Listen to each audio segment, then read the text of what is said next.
Gök kubbe çatlamasın, yağız yer delinmesin. Karanlık çöktüğünde pusuda bekleyen, şafak attığında sancağı yükseltenlerin meydanındasınız.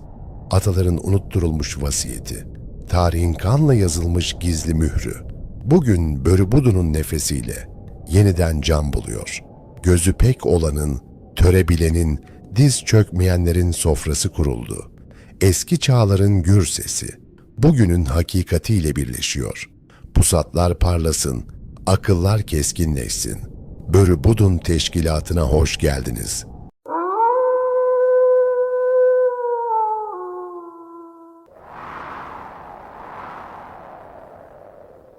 Güneş doğudan yükseldi, Avrupa'nın kalbine düştü.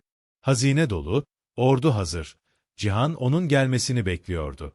Adaletiyle yasayı yazdı. Kılıcıyla sınırları çizdi. Bir elinde gümüş kalem, diğer elinde altın kabzalı Zülfikar vardı. Adı Süleyman'dır. O, Osmanlı'nın zirvesi, cihanın muhteşem sultanıdır. Şimdi onun adaletine ve heybetine şahitlik edin. Yavuz Sultan Selim Han, ardında dolu bir hazine ve rakipsiz bir ordu bırakarak göçtü.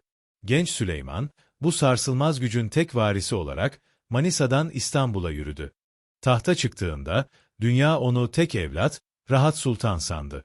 Ancak o, babasının celalini, adaletinin içine gizlemiş bir aslandı. İlk emri, adalet oldu. Mağdur olma padişahım, senden büyük Allah var nidalarıyla, culusunu mühürledi. Fatih Sultan Mehmed'in alamadığı, o güzel şehir Belgrad, Süleyman'ın ilk hedefiydi. Tuna Nehri, Osmanlı kadırgalarıyla bir çelik denizine döndü. Kale duvarları, Süleyman'ın toplarıyla sarsılırken, Avrupa şaşkınlık içindeydi.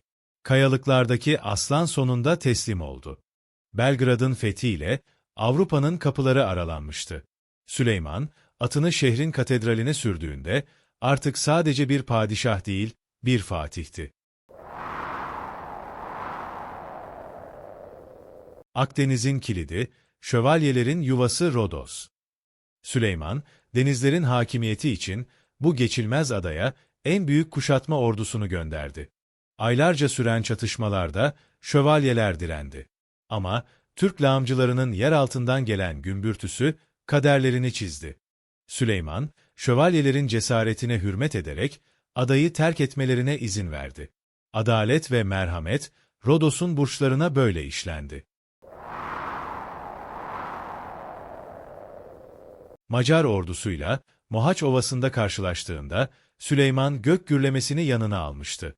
Tarihin en kısa ama en kanlı meydan savaşı başlıyordu. 2 saat. Macar Krallığı'nın asırlık ordusu, Osmanlı'nın pusu ve ateş gücü karşısında yok oldu. Akşam olduğunda Süleyman meydanda gezerken, bu kadar genç insanın ölmesi ne hazin diyerek zaferinin içindeki hüznü paylaştı. Osmanlı sancağı, Orta Avrupa'nın kalbine, Viyana surlarına dayandı. Şehir titriyor. Tüm Hristiyan dünyası, bu Türk fırtınası karşısında dua ediyordu. Ağır kış şartları ve kuşatma toplarının eksikliği, Süleyman'ı geri çekilmeye zorladı. Bu bir yenilgi değil, gelecek asırların ilk büyük uyarısıydı. Geri çekilirken bile, Viyana'nın kilisesine zarar verilmemesini emretti. O, toprak alan değil, nizam getiren bir sultandı. Süleyman, Cezayir'in aslanı Barbaros Hayrettin'i, kaptanı Derya yaptı. Artık Osmanlı'nın kılıcı, sadece karada değil, denizlerde de keskindi. Preveze önlerinde Haçlı donanması, Türk kadırgalarının hilal taktiğiyle kuşatıldı. Akdeniz, tek bir günde, bir Türk gölüne dönüştü. Zafer haberi İstanbul'a ulaştığında, Süleyman, Barbaros'un başarısını, denizlerin fatihi olarak tescil etti. Süleyman, fetihlerin yanı sıra, devletin omurgasını oluşturacak olan kanunları hazırlattı. Ona Kanuni denilmesi, toprak almasından değil, adaleti yazmasındandı. Devlet hazinesine uzanan elleri kesti. Zalimin karşısında, mazlumu koruyan nizamı kurdu. Kanun önünde, sultan ile çoban birdir dedi. Bu kanunlar, Osmanlı'yı 3 kıtada, yüzyıllarca ayakta tutacak olan, çelikten bir iskeletti. Manisa'da başlayan, o derin dostluk. Süleyman, kölesi İbrahim'i, veziri azamlığa kadar yükseltti. Onlar, iki bedende tek ruh gibiydiler. Ancak güç, İbrahim'i zehirledi.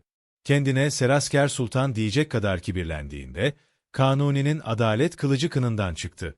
Bir Ramazan gecesi, iftardan sonra gelen o sessizlik. İbrahim'in idamı, Süleyman'ın yüreğinde hiç kapanmayacak bir yara açtı. Ukrayna'dan gelen cariye, Süleyman'ın kalbini fethederek Hürrem oldu. Aşk, imparatorluk siyasetine ilk kez bu kadar derinden karıştı. Süleyman, onun için şiirler yazdı. Onu nikahlı eşi yaparak tüm töreleri yıktı. Hürrem, sarayın görünmeyen gücüydü. Bu aşk, hem Osmanlı'nın en zarif anlarını hem de en karanlık entrikalarını beraberinde getirdi. Doğu'da, Safevi tehlikesine son vermek için çıkılan Irak'ın seferi. Süleyman, Tebriz ve Bağdat'ı tekrar Türk yurdu yapmak için dağları aştı. Bağdat'a girdiğinde, İmam-ı Azam'ın ve Abdülkadir Geylani'nin kabirlerini imar ettirdi. O, şehri sadece alan değil, şereflendirendi. Bu seferle Basra Körfezi'ne ulaşıldı. Osmanlı'nın sınırları artık iki denizi ve iki kadim nehri kucaklıyordu. Süleyman'ın dehası, Sinan'ın elleriyle taşa işlendi.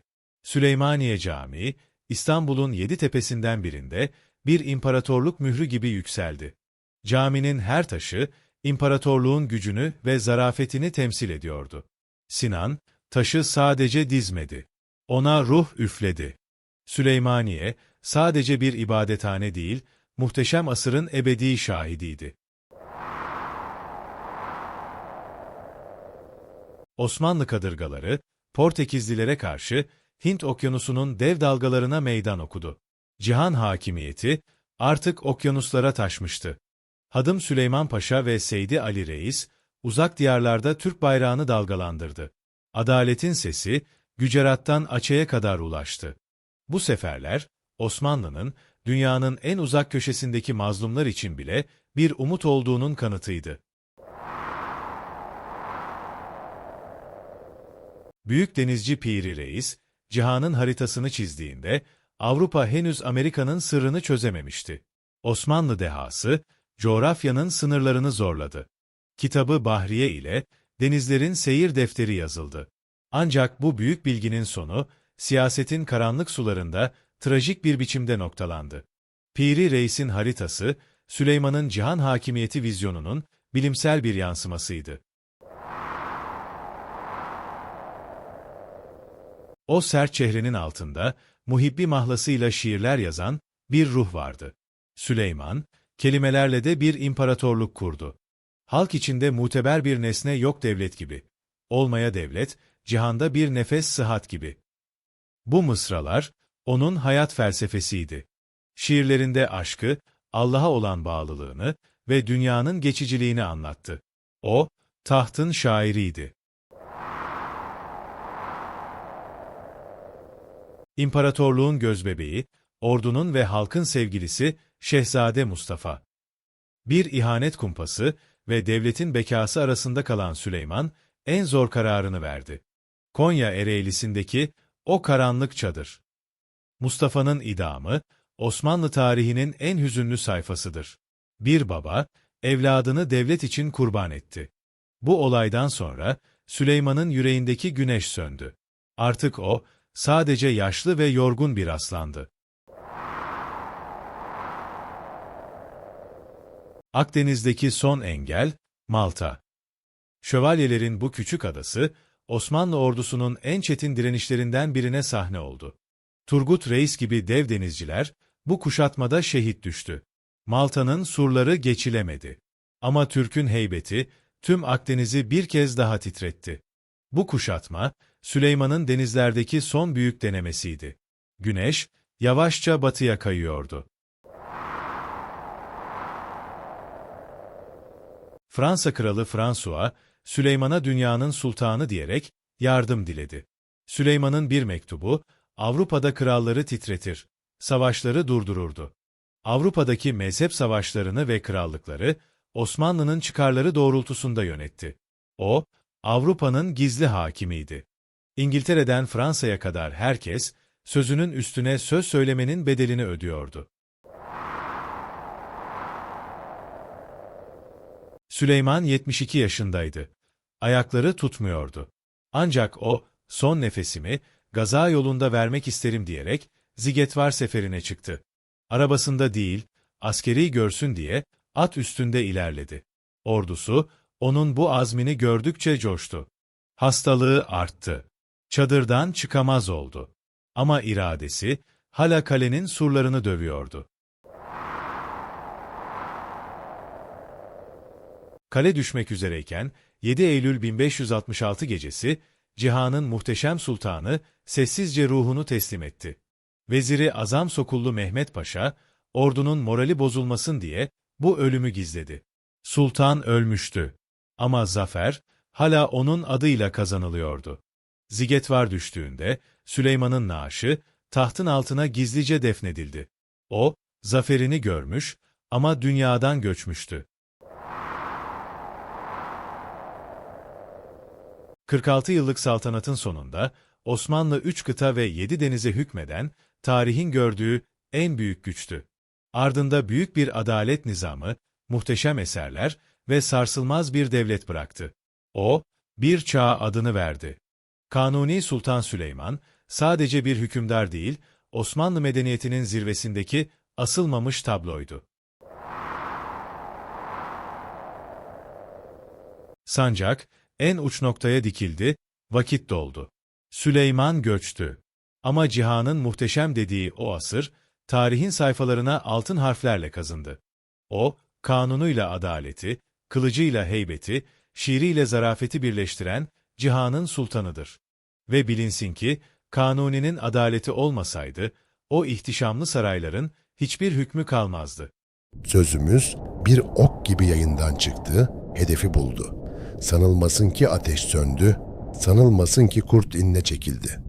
Dağların doruğunda yanan bu meşale, budun uyanana dek sönmeyecektir. Gönlünüzde ataların cesareti, zihninizde törenin adaleti baki kalsın. Bir sonraki kurultaya dek izimiz sürülmeye, sesimiz yankılanmaya devam edecek. Gök Tengri Türk'ü korusun, kutlu kalın, börü budunu takipte kalın.